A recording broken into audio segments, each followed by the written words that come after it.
The jungle was eerily silent. Normally, the dense Indonesian rainforest hummed with the sounds of life, chirping birds, rustling leaves, distant calls of monkeys swinging from tree to tree. But today, something felt off. The air was thick and heavy, not just with humidity, but with an unspoken tension, as if the trees themselves were holding their breath. Deep in the heart of the jungle, a rescue team moved carefully, their boots sinking into the damp earth. They had been tracking reports for days. Villagers had whispered of a strange sight, something terrifying yet heartbreaking. An orangutan, barely recognizable, covered in something unnatural, something sinister. Some said it was disease. Others spoke in hushed tones of a living curse. The reality, however, was far worse. Dr. Anissa, the team's lead veterinarian, had seen many things in her career. Wounded animals, starving creatures, desperate and abandoned wildlife. But nothing could have prepared her for what lay ahead. As the team neared a small clearing, the sharp scent of decay mixed with something even more unusual. The distinct, overpowering hum of thousands, maybe millions, of insects. There, whispered Rahman, one of the rescue volunteers, pointing toward the base of a massive tree. At first, it was hard to tell what they were looking at. From a distance, it seemed like a mass of moving, writhing darkness clinging to the roots. But as the team stepped closer, a wave of horror washed over them. The orangutan was barely alive. Its once vibrant orange fur was now matted, covered in thick clumps of mud and debris. But that wasn't the worst part. Its body was completely enveloped in parasites, ticks, mites, and strange bulbous growths that pulsed with something grotesque. And then there were the bees, swarming, crawling, covering every inch of its frail, trembling form. Anissa had to fight the instinct to recoil. Every part of her training told her to remain calm, to assess the situation with logic. But her heart ached at the sight. The orangutan's deep brown eyes, clouded with pain and exhaustion, barely seemed to register their presence. It had been suffering for a long time. Too long. We need to move fast, Anissa said, her voice steady but urgent. The team nodded, quickly unpacking their equipment. But the moment they took a step forward, the bees reacted.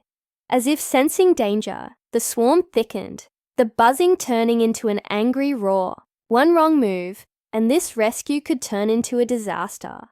Slow movements, Rahman warned, his voice barely above a whisper. We need to get them off without causing panic. Easier said than done. Every second counted, yet every action had to be precise. If they scared the swarm, the orangutan might suffer even more. And if they weren't careful, the parasites, some of which had burrowed deep into its skin, could cause fatal shock once removed. The jungle pressed in around them, the sounds of insects growing louder. Sweat dripped down Anissa's forehead as she reached into her pack, pulling out a small vial. This wasn't just about saving an animal. It was a race against time, against nature, against all odds. And then, just as she took a step forward, the orangutan lifted its head. For the first time, it truly looked at her. A plea. Silent, but desperate, Anissa took a deep breath. They had to save him, but could they? Anissa held her breath. The orangutan's gaze locked onto hers, and for a moment, the world seemed to stand still. There was something in those deep, weary eyes. Pain, fear, but also a sliver of trust. It was as if the animal knew that this might be its last chance. She tightened her grip on the vial in her hand, her mind racing through the plan. The team had come prepared for a dangerous mission, but nothing had fully prepared them for this. The sheer number of parasites was overwhelming. Ticks had embedded themselves deep into the orangutan's skin, some swollen to unnatural sizes, while mites had burrowed into its fur, forming dense, irritated patches that oozed with infection. The bees, however, were a different challenge. Entirely. They weren't attacking, but they were clinging to its body, their constant movement making it impossible to touch the orangutan without risk.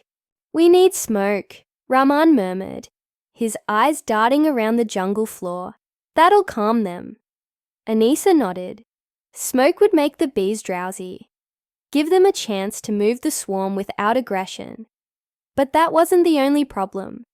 The orangutan was dangerously weak. Even if they removed the insects, there was no telling how much damage had already been done. Hassan, the youngest member of the team, moved to gather dry leaves and twigs.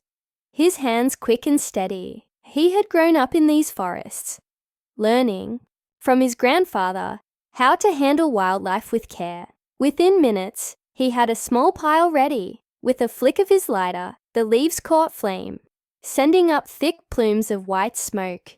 The effect was immediate.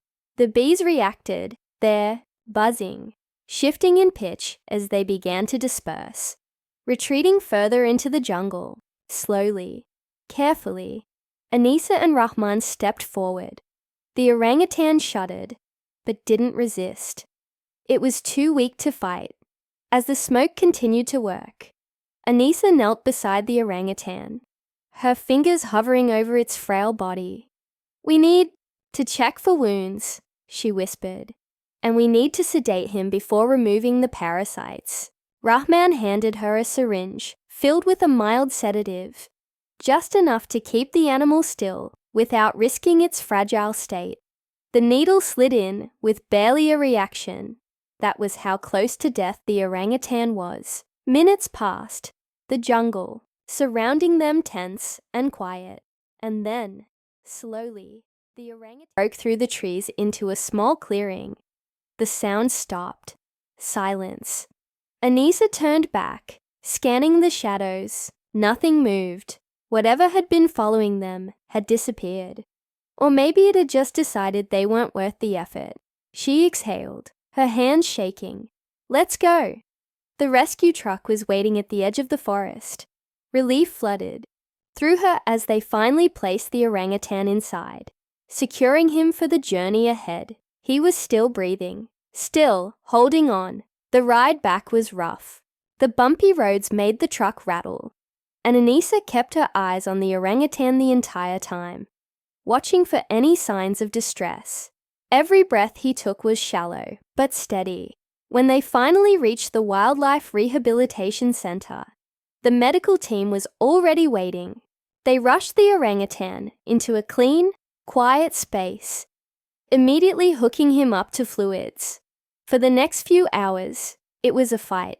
The parasites had drained him. The infections had weakened him, and his body was fragile from months of suffering. But he had made it this far. He wasn't giving up. Anissa barely left his side. She and the team worked tirelessly, cleaning his wounds, treating infections, removing the last of the parasites. It was delicate, exhausting work, but little by little, the orangutan's body began to heal. Days passed, then weeks, and slowly, something changed. His strength returned. The dullness in his eyes faded, replaced by something new: curiosity, awareness, life.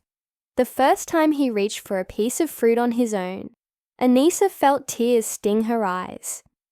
It was such a small thing, but it meant everything. He was recovering. Weeks turned into months, and the orangutan transformed before their eyes. His fur grew back, his body filled out, and the light returned to his gaze. And then, the day finally came. The day they had all been waiting for. Deep in the jungle, at a protected reserve, far from human interference, the rescue team stood together, watching as the orangutan took his first steps back into the wild. He paused, looking back at Anissa one last time, and then, with quiet confidence, He climbed, higher and higher, until he disappeared into the canopy where he belonged. Anissa smiled, her heart full. He had survived. He was free.